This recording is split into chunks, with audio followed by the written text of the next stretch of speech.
ಎಲ್ಲರಿಗೂ ನಮಸ್ಕಾರ. Welcome back to my channel home cooking. ಇವತ್ತು ನಾವು ಪಾಯ ಸೂಪ್ ಅಥವಾ ಲೆಗ್ ಸೂಪ್ ಅಂತ ಹೇಳ್ತಾರಲ್ಲ, ಅದನ್ನು ಮಾಡೋದು ಹೇಗೆ ಅಂತ ನೋಡೋಣ. ತುಂಬ ಹೆಲ್ತ್ಗಂತೂ ತುಂಬಾ ಒಳ್ಳೆಯದಿದು. ಈಗ ಮಂಡಿ ನೋವಿಗಿರ್ಬೋದು, ಕಾಲು ನೋವಿಗಿರ್ಬೋದು, ಬಾಣಂತಿಯರಿಗಿರ್ಬೋದು ಎಲ್ಲರಿಗೂ ಇದನ್ನು ಕೊಡ್ತಾರೆ. ಡಾಕ್ಟರ್ ಕೂಡ ಇದನ್ನು ರೆಕಮೆಂಡ್ ಮಾಡ್ತಾರೆ. ಮಂಡಿ ನೋವು ಯಾರಾದರೂ ಇದ್ದರೆ ಇದನ್ನು ಕುಡಿಯೋಕ್ಕೆ ತುಂಬ ಆರೋಗ್ಯಕರವಾಗೂ ಇರುತ್ತೆ, ತುಂಬ ಸಿಂಪಲಾಗಿ ಕೂಡ ಇರುತ್ತೆ. ಎಷ್ಟು ಬೇಗ ಕೂಡ ಮಾಡ್ಕೋಬಹುದು, ಒಂದು ಅರ್ಧ ಗಂಟೆಲೆಲ್ಲ ಮಾಡ್ಕೊಬಿಡ್ಬೋದು. ನೀವು ಎಳೆ ಮರಿ ತೊಗೊಂಡಿದ್ರೆ ಇನ್ನೂ ಬೇಗನೆ ಆಗುತ್ತೆ. ಇದಕ್ಕೆ ನಾನು ಮಾಡೋಕ್ಕೆ 4 ಕಾಲನ್ನ ತೊಗೊಂಡಿದ್ದೀನಿ, ಕುರಿ ಕಾಲನ್ನ. ನಿಮಗೆ ಬೇಕಿದ್ದರೆ ಎಷ್ಟು ಬೇಕಾದರೂ ತೊಗೋಬೋದು. ನೀವೊಂದು 2 ಇದ್ದರೂ ಕೂಡ ಮಾಡ್ಬೋದು, ಇಲ್ಲ ಜಾಸ್ತಿ ಕೂಡ ಮಾಡ್ಕೋಬೋದು. ಈಗ ಹೇಗೆ ಮಾಡೋದು ಅಂತ ನೋಡೋಣ. ಮೊದಲಿಗೆ ಒಂದು ಕುಕ್ಕರ್ಗೆ ನಾವು ಚೆನ್ನಾಗಿ ತೊಳೆದು ಇಟ್ಕೊಂಡಿರೋಂಥ ಕಾಲನ್ನ ಹಾಕ್ಕೊತಾ ಇದ್ದೀನಿ. ಅದಕ್ಕೆ ರುಚಿಗೆ ತಕ್ಕಷ್ಟು 1 ಸ್ಪೂನಷ್ಟು ಉಪ್ಪನ್ನ ಹಾಕ್ಕೊಂಡಿದ್ದೀನಿ. ಬೇಕಾದರೆ ಆಮೇಲೆ ನೋಡ್ಕೊಂಡು ಹಾಕ್ಕೋಬಹುದು. ಈಗ 1.5 ಲೀಟ್ರ್ ಆಗೋಷ್ಟು ನೀರನ್ನ ಹಾಕ್ತಾಯಿದ್ದೀನಿ. ಇಲ್ಲಿ ನಾನು 1ರಿಂದ 1.5 ಲೀಟ್ರ್ ನೀವು ಆರಾಮಾಗಿ ಹಾಕ್ಕೋಬಹುದು. ಅದು ಕಾಲು ಫುಲ್ ಮುಳುಗೋವಷ್ಟು ನೀರನ್ನ ಹಾಕಿದ್ರೂ ನಡೆಯುತ್ತೆ. ಆಮೇಲೆ ಬೇಕಿದ್ದರೆ ನೀವು ಹೆಚ್ಚಿಸ್ಕೋಬಹುದು. ಇದನ್ನು ಒಂದು ಸತಿ ಮಿಕ್ಸ್ ಮಾಡಿಕೊಂಡು ಕುಕ್ಕರ್ ಲಿಡ್ನ ಕ್ಲೋಸ್ ಮಾಡ್ಕೋಬೇಕು. ಇದನ್ನು 4ರಿಂದ 5 ವಿಷಲ್ ತೊಗೊಬೇಕಾಗುತ್ತೆ. ಏನಾದರೂ ಮರಿ ಬಲ್ತೋಗ್ಬಿಟ್ಟಿದ್ರೆ, ಕಾಲು ತುಂಬ ಬಲ್ತು ಬಿಟ್ಟಿದ್ರೆ ಇನ್ನೊಂದು 2 ವಿಷಲ್ ಜಾಸ್ತಿ ಬೇಕಾಗುತ್ತೆ. ಇಲ್ಲಾಂದರೆ ಒಂದು 3 ವಿಷಲ್ಗೆಲ್ಲ ಬೆಂದ್ಕೊಳ್ಳುತ್ತೆ. ಈಗ ಅಷ್ಟರಲ್ಲಿ ಒಂದು ಮಸಾಲ ರೆಡಿ ಮಾಡ್ಕೊಳ್ಳೋಣ. ಒಂದು ಪ್ಯಾನ್ಗೆ 1 ಟೇಬಲ್ ಸ್ಪೂನ್ ಆಗೋಷ್ಟು ಧನಿಯ, ಹಾಗೆ 1 ಟೇಬಲ್ ಸ್ಪೂನ್ ಆಗೋಷ್ಟು ಕಾಳು ಮೆಣಸನ್ನ ಹಾಕ್ಕೊಂಡಿದ್ದೀನಿ. ಹಾಗೆ ಒಂದು ಅರ್ಧ ಟೀ ಸ್ಪೂನ್ ಆಗೋಷ್ಟು ಜೀರಿಗೆ ಕೂಡ ಹಾಕ್ಕೊತಾ ಇದ್ದೀನಿ.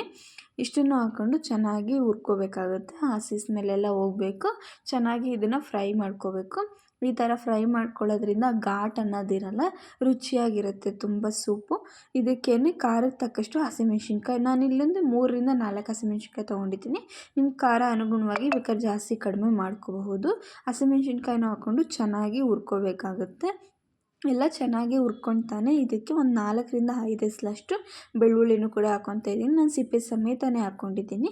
ನಿಮ್ಗೇನಾದ್ರು ಸಿಪ್ಪೆ ಇಷ್ಟ ಇಲ್ಲ ಅಂದರೆ ನೀವು ಬಿಡಿಸ್ಕೊಂಡು ಕೂಡ ಹಾಕ್ಕೋಬಹುದು. ಹಾಗೆ ಒಂದು ಅರ್ಧ ಇಂಚಷ್ಟು ಶುಂಠಿನೂ ಹಾಕ್ಕೊತಾ ಇದ್ದೀನಿ. ಶುಂಠಿ ಬೆಳ್ಳುಳ್ಳಿ ಆಪ್ಷನಲ್ಲು, ಬಟ್ ಹಾಕಿದ್ರೆ ತುಂಬ ಚೆನ್ನಾಗಿರುತ್ತೆ ಟೇಸ್ಟು. ಒಂದು ಸತಿ ಟ್ರೈ ಮಾಡಿ ನೋಡಿ. ನಿಮ್ಗೇನಾದರೂ ಇಷ್ಟ ಇಲ್ಲ ಅಂದರೆ ನೀವು ಸ್ಕಿಪ್ ಕೂಡ ಮಾಡಬಹುದು. ಎಲ್ಲನೂ ಹಾಕ್ಕೊಂಡು ಹಸಿ ವಾಸನೆ ಹೋಗೋವರೆಗೂ ಚೆನ್ನಾಗಿ ಫ್ರೈ ಮಾಡ್ಕೋಬೇಕಾಗುತ್ತೆ.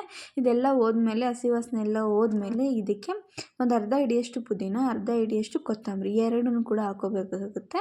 ಇದಕ್ಕೆ ಗ್ಯಾಸ್ ಆಫ್ ಮಾಡಿಬಿಟ್ರೆ ಸಾಕು, ಮತ್ತೆ ಏನು ಗ್ಯಾಸ್ ಅವಶ್ಯಕತೆ ಇಲ್ಲ ಸೊಪ್ಪು ಹುರ್ಕೊಳ್ಳೋಕ್ಕೇನು.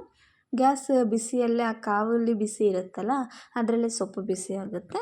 ಇದಕ್ಕೇನೆ ಲಾಸ್ಟಲ್ಲಿ 1 ಈರುಳ್ಳಿನ ನಾನು ಈ ಥರ ಸುಟ್ಕೊಂಡಿದ್ದೀನಿ. ನೀವು ಈ ಥರ ಸುಟ್ಕೊಳ್ಳೋಕೆ ಇಷ್ಟ ಇಲ್ಲ ಅಂದರೆ ನೀವು ಹುರ್ಕೊಳ್ಳೋಕ್ಕೆ ಇದು ಕೂಡ ಹಾಕ್ಕೋಬಹುದು. ಬಟ್ ನೀವು ಈ ಥರ ಸುಟ್ಕೊಂಡು ಮಾಡಿ ತುಂಬ ಟೇಸ್ಟ್ ಚೆನ್ನಾಗಿರುತ್ತೆ. ನಿಮ್ಗೆ ಅವಾಗಿನ ಕಾಲದಲ್ಲೆಲ್ಲ ನೋಡಿರಬಹುದು, ಹಳೆ ಕಾಲದಲ್ಲೆಲ್ಲ ಹಾಗೆ ಮಾಡೋದು. ನಿಮ್ಗೆ ಆ ಒರ್ಜಿನಲ್ ಟೇಸ್ಟ್ ಬರುತ್ತೆ ಆ ಥರ ಮಾಡೋದ್ರಿಂದ. ಇವಾಗ ನೋಡ್ಬೋದು ಇಲ್ಲಿ ಕಾಲೆಲ್ಲ ಬೆಂದಿದೆ. 4 ವಿಷಲ್ ತೊಗೊಂಡಿದ್ದೀನಿ ನಾನು.